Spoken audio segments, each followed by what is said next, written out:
So my name is Khanjan Mehta, and I lead an academic program in humanitarian engineering and social entrepreneurship. My students design new technologies and then work with partners in a whole bunch of developing countries to commercialize these technologies. The goal is to build sustainable and scalable enterprises that actually deliver impact. It's all about the execution. So my students spend anywhere from a semester to several years with me, and when they graduate, they want to pursue careers in social innovation and global sustainable development. They want to do things where they can directly, tangibly see the human impact of their work. Every year, I speak to hundreds of students, early to mid-career professionals, and they all tell me the same thing. What pays well, I don't enjoy. And what I really enjoy doing, where I can see the human impact of my work, will not pay the bills, will not pay the student loans. So what should I do next? I didn't know how to advise them. And so I spent 3 years talking to over 300 social innovators, working on a wide range of challenges, from emergency relief to global health to clean energy. I asked them about their journeys, what they do now, how did they get there. About 2/3 of them were scientists and engineers. About half of them were women. About half of them worked on challenges in the United States. The other half worked on challenges all around the world. The one common thread was that they all believed in the power of science, technology, and innovation to improve the human condition. And today I'm going to share with you 5 things I learned across these conversations. The first thing I learned is that it takes a planet. People equate social impact with nonprofits, and increasingly with social enterprises. But the reality is fairly more complex than that. You need every single kind of organization to move the world forward. Nonprofits do an amazing job delivering healthcare to the remotest parts of Africa. There are nonprofits that are empowering young girls to become engineers and entrepreneurs. At the same time, there are nonprofits that do more harm than good. There are food banks that perpetuate food insecurity. There are hundreds of nonprofits on the periphery of urban slums in developing countries that perpetuate dependency. There are nonprofits that are changing the world for people who do not want their world to be changed. So there is a place for nonprofits. There is a place for large organizations. Large organizations do a lot of bad things, and they've got bad rap for that. No question about it. But at the same time, they have the power to move the needle. They have resources. They know how to scale. They know how to get things done. They know how to build supply chains. Look at Intel. Intel's a publicly traded company. They create and support 100,000 livelihoods. They're one of the greenest companies out there. They are investing tens of millions of dollars trying to bridge the digital divide between men and women. And of course, they make the chips that go into our computers and our processor.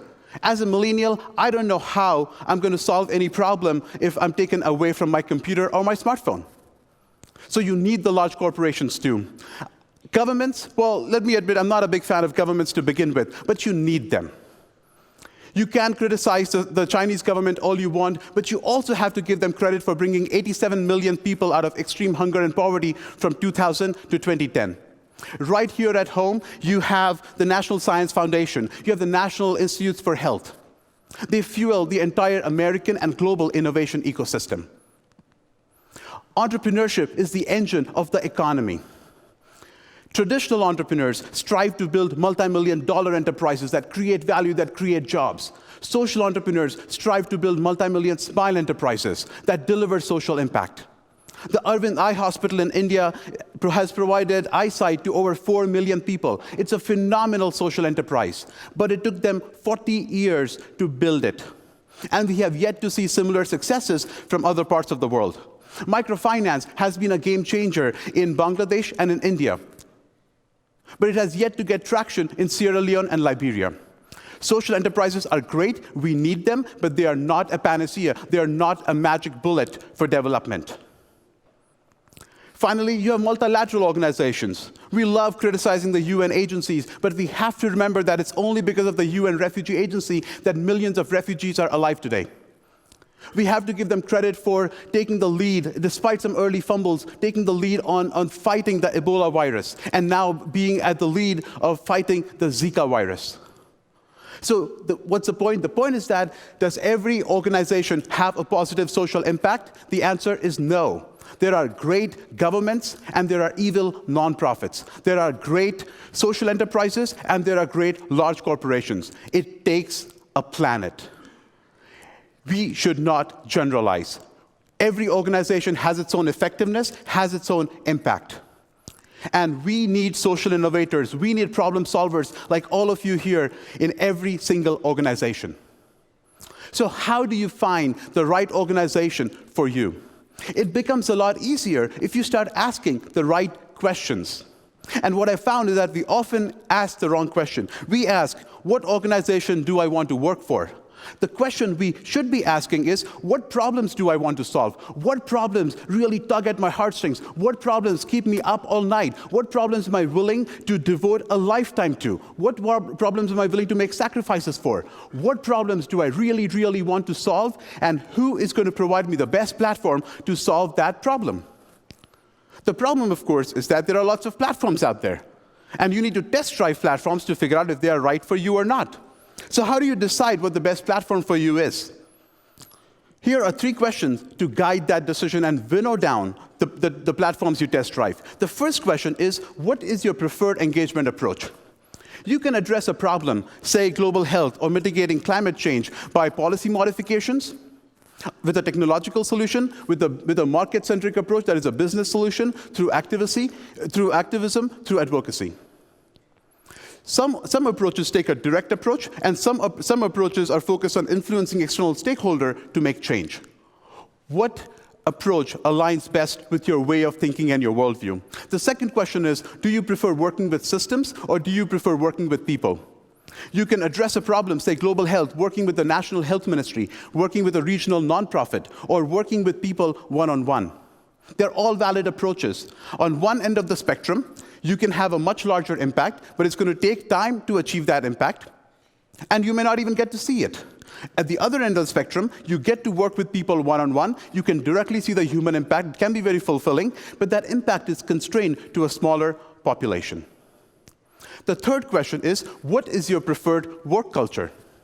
Do you prefer working independently? Do you prefer working in teams? Do you want to be part of a hierarchical organization where you know exactly what your role is? Or do you prefer working in a chaotic, emergent, entrepreneurial environment? Are you okay with wearing a suit and tie to work every day? Or do you prefer working in your old jeans and sneakers and sitting on a yoga ball with your dog nibbling on your sneakers? Do you want to work 24/7? Do you want a 9-to-5 job? Do you want to spend more time in the office? Do you want to spend more time in the field? What is your preferred work culture? So the point is, you need to find your core values, your worldview, your philosophy of engagement, and that's how you will find platforms that work for you. And then you start test driving those platforms. How do you get a foot in the door? It comes down to 2 things. It's all about the quality of your work, and it's about the strength of your relationships. In other words, it's about your portfolio, and it's about your network. So start building a compelling portfolio. Tell us about the things that you have done. Talk about your passions. Your passions are important to indicate that you really care about those problems. But then give us evidence that you're not just sitting on it, you're actually doing something actively.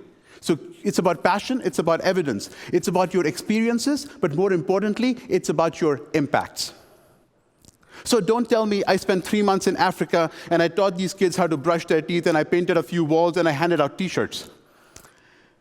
Tell me I built a social enterprise in Burkina Faso that provides affordable sanitary napkins to secondary school girls. We have 50 full-time employees, we have 1.2 million customers, and now 90%, the attendance rate for secondary school girls in these villages that we work in is 90%. That is compelling. Across your portfolio, here are 10 competencies that you need to get across. Empathy, your communication skills, written and oral, your ability to speak multiple languages, your global quotient, contextual understanding, your resilience and adaptability, your teamwork skills, an entrepreneurial mindset, your ability to make good, sound, ethical decisions, and most importantly, your work experience. Your work experience must be relevant. It must show growth over time. And finally, it must be diverse. Diverse in terms of the kinds of problems that you have solved, and in terms of the geographical regions that you have worked in. So build up your portfolio, and alongside that, start building up your network. Professional careers in social innovation and sustainable development are not advertised out there. They're about change making. They're about, you're going to find them through your extended network. So start building your network. Go to conferences, go to workshops, conduct informational interviews. Get to know people really well and form deep relationships every step of your journey. And that's how you will find these opportunities. That's how you will get your foot in the door and gradually get the rest of yourself inside as well. But now that you're in the door, will you be happy there? Will you feel complete? Will you feel well compensated? Will you make enough money? And I have some great news for you. The answer is that yes, solving problems that matter can actually be lucrative. There are 4 things happening here: globalization, a convergence of sectors, increased professionalization, and a larger role by the private sector. So one of the major myths is that pursuing an impact-focused career, you're conceding to a lifetime of poverty. You're conceding a lifetime of eating ramen noodles. What I do know is that the 300 people that I spoke to, their salaries ranged from $30,000 to $300,000. The median was $80,000, which is compelling. It tells me that I can solve problems that matter, I can make some good money, and I can drink good wine and vacation in Bali. The last and the most important lesson is that you're always, always, always in the real world. What does that even mean? Many of the people that I spoke to told me how they had all these assumptions about who they are and what they can do, what they cannot do, and these assumptions became their prisons. They always kept waiting. I'm going to do this after I graduate. I'm going to do this after I get my dream job or dream wife or whatever. Get going. You've always been in the real world. You are always in the real world. And the best place to get going is a university. I believe that the purpose of a university is to find your place in the universe, to find out what works for you, what does not work for you personally and professionally. So take courses across the spectrum, engineering to Zimbabwean pottery to hydrogeology. Make new friends, try new cuisines, travel the world. Discover, but also learn how to design, because everything that is not made by nature is made by humans at some point in time. So discover, design, start getting stuff done. That's how you will drive your reality. Thank you.